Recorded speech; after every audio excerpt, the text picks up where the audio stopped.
How would you assess the Detroit Lions at this point after knocking off the once undefeated Minnesota Vikings on the road? And do you think that there's a possibility that the Detroit Lions are the best team in the NFL at this current moment in time? I mean, we all know based on last season's results, right? How last season ended for the Lions to have that resurgence, to have that culture brought back to the city of Detroit with the team that they had assembled.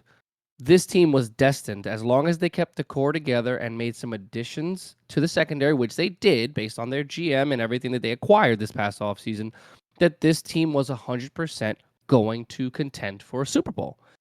They're showing it week in and week out. It's not the flashiest of games. It's not the craziest things outside of Dallas's ass whooping in Jerry World last week.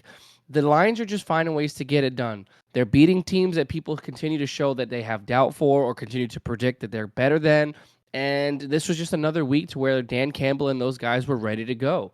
And that just goes to show that Jared Goff's playing some of the best football of his career. Maybe not from an overall statistical standpoint, like 4 touchdowns, 400 yards. But the thing is, he's accurate right now. He had a couple of turnovers early on in the season where I think at one point he had more interceptions than he had touchdown passes, but now he is kind of showing out. I believe he started the game off this past week 11 or 12 of 12, something of that sort, to where it was a ridiculous number, and he ended up 22 of 25. And there was another game earlier this season where he had like a total of 2 or 3 incompletions. So Jared Goff is doing what he needs to do as a leader, as a quarterback, and he's making sure that this team is ready. And like Kyle said, despite Aiden Hutchinson going down with a season-ending injury, this team is finding ways to get things done, whether that's forcing turnovers, finding ways to get to the quarterback, making things happen on both sides to show that they can actually compete for a championship. And when you talk about the Minnesota Vikings, they were undefeated.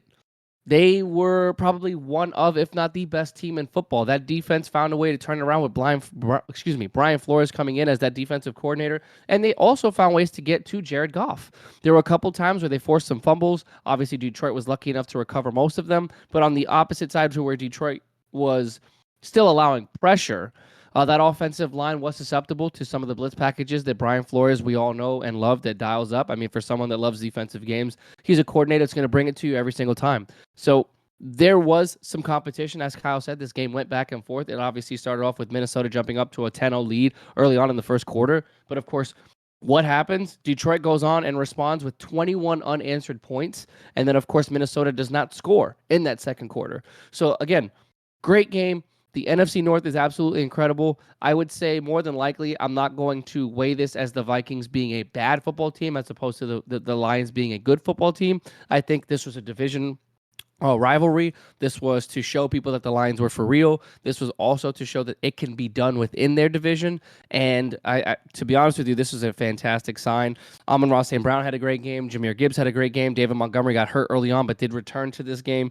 And again, Jared Goff played absolutely exceptional. So when I talk about this game, I did get to see tidbits as I was watching the Colts game because it did air on the same time.